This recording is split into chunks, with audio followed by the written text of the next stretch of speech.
Hey everybody, Clay Archer, CEO DPC Technology, and I've got a super exciting one today. Today we're going to review the long-awaited UDM Beast.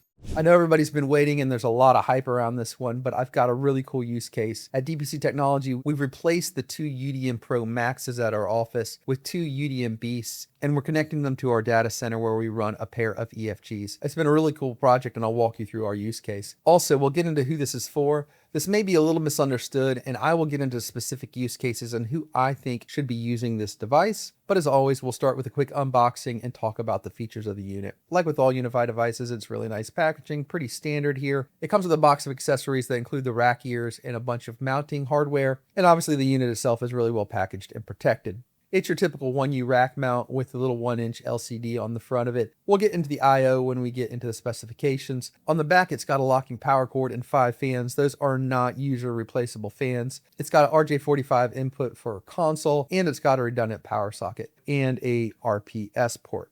That redundant power socket also has an on-off status light.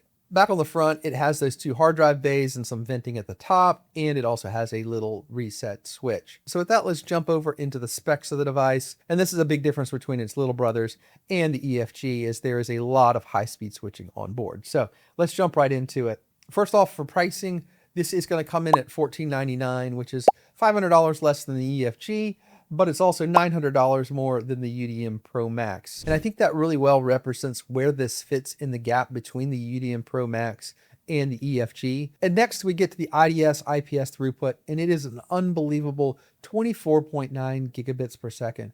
You know, when you look at the UDM Pro at 3.5 gigabits per second, it is just a massive, massive leap in throughput. And obviously that's due to the enormous leap in processing power. And we'll get a little deeper into this when we get into use cases. It is about 1.5 inches deeper than the UDM Pro Max. So for those of you that are interested in the physical specs, it is a little bit longer, deeper. Here's where we get to the big differences. Simultaneous clients, we have 1,000 on the UDM Pro, 2,000 on the UDM Pro Max, and 5,000 on the UDM Beast.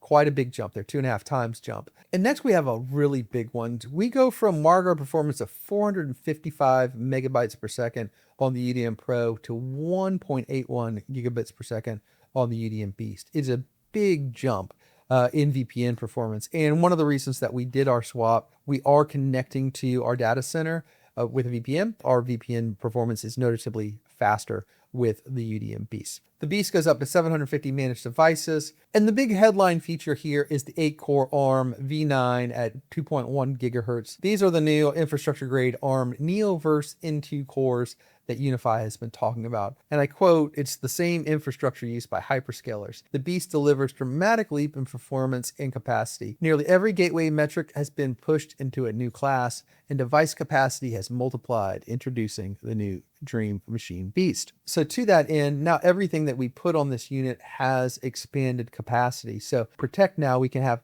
100 managed HD cameras, 62K and 4K. And obviously you have those two redundant drive bays there. And additionally, managed access hubs now jumps up to 200. Obviously with this compute, the limits of the number of devices on this is risen quite dramatically. Those numbers are slightly more than double the UDM Pro Max for the cameras, and you can manage 30% more access hubs. Another headline of this device is going to be the onboard switching. So you're going to get two 1 gigabit RJ45 ports, 8 10 gigabit RJ45 ports, two 10 gigabit SFP plus ports, and two 25 gigabit SFP28 ports. By default, you have one 10 gigabit RJ45 WAN port and one 25 gigabit SFP28 WAN port, but you can set up to 8 of these ports to be WAN ports. So a ton of flexibility on your port setup here. I will say that most people that are going to be looking in this class already have offboard switching, so I'm not sure what a deal breaker this is, but I do think the 25 gigabit SFP28 ports definitely puts this device in a different class and really future-proofs any installation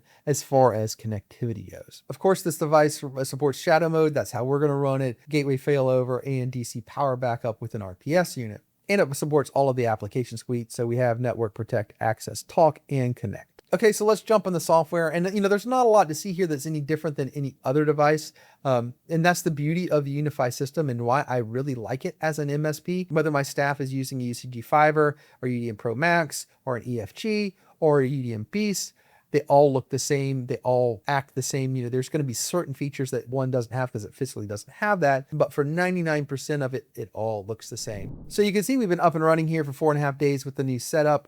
Obviously I need to do something about the latency on my T-Mobile, but if you've seen a unified network device before, you'll be very familiar with everything that you're seeing here. You can see here, I really like this new infrastructure view here. You can see our topology really easily laid out beautifully. You can look at it at any port and see all that information. Obviously, I'm sorry here, I've got to blur it out. This is not a test case.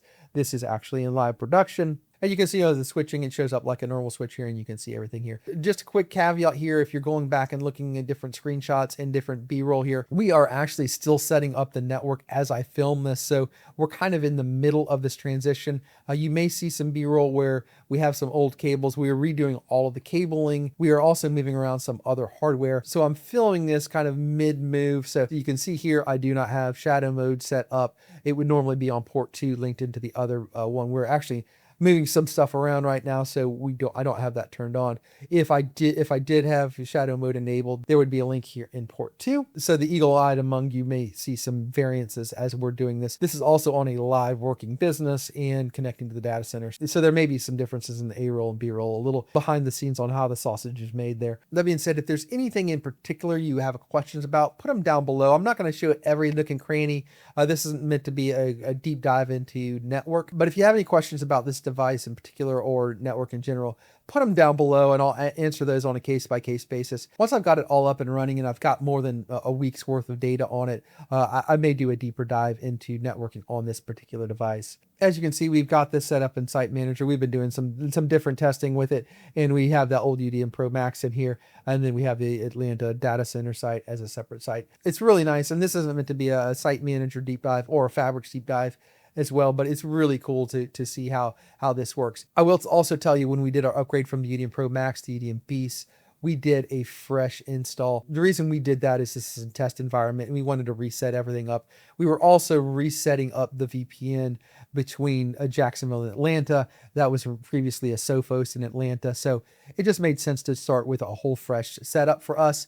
But you could have easily done a restore from the UDM Pro Max to the UDM Beast, and that would have worked well as well. So with that said, let's jump into who do I think this is for. I think this fits in the spot between the EFG and the UDM Pro Max. But it is closer to the EFG than it is to the UDM Pro Max. I still think for most small offices, let's say you have less than 150 employees, a 10,000 square foot building, the UDM Pro Max is probably a good device to have there. Let's say you have 200, maybe 2,500 employees. This is a very, very capable device. Obviously, at that many users, you may offboard protect or access to an NVR or some other device. But the core device, I think, will support up to mid-sized businesses. Those are pretty big businesses. The other thing to consider when you're talking about going from UDM Pro Max to the UDM Beast is, are you having issues with capacity? So are you trying to run more cameras?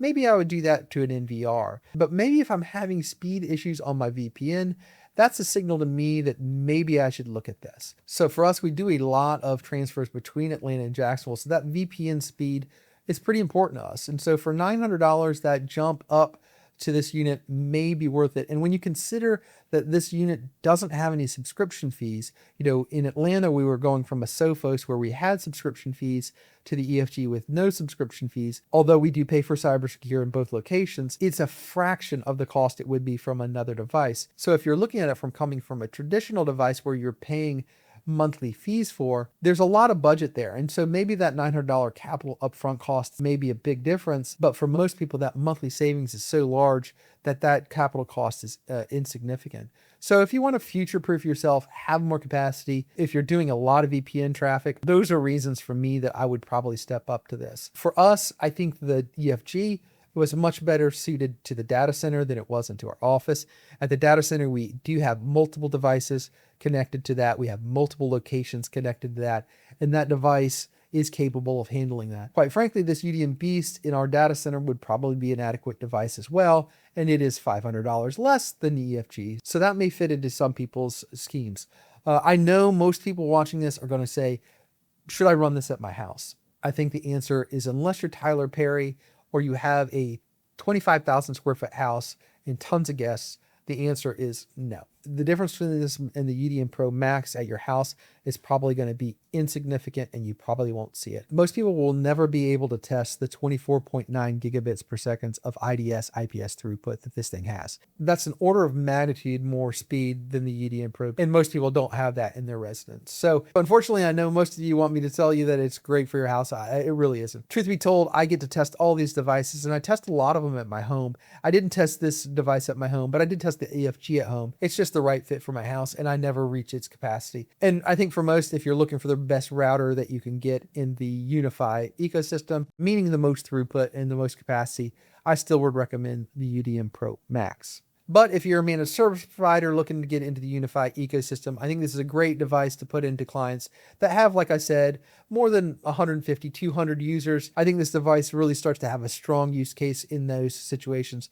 Super high IDS IPS throughput, the ability to manage a ton of devices, the ability to run the entire software suite, the ability to have a bunch of protect cameras, the ability to run really quick VPNs. They're all really compelling reasons, and the no recurring fees really make this a compelling device in my opinion. But with that, if you have any specific use case scenarios and or questions about this device, I am actively using this, and this will be our daily driver. So please put those down below. I promise I'll get to all of them and give you as good an answer as I can. And if you're a small business in the Southeast United States and you're looking for ongoing technical support, feel free to reach out for us and we'll discuss what a monthly contract would look like for you. And as always, please like and subscribe, and we'll see you guys in the next video.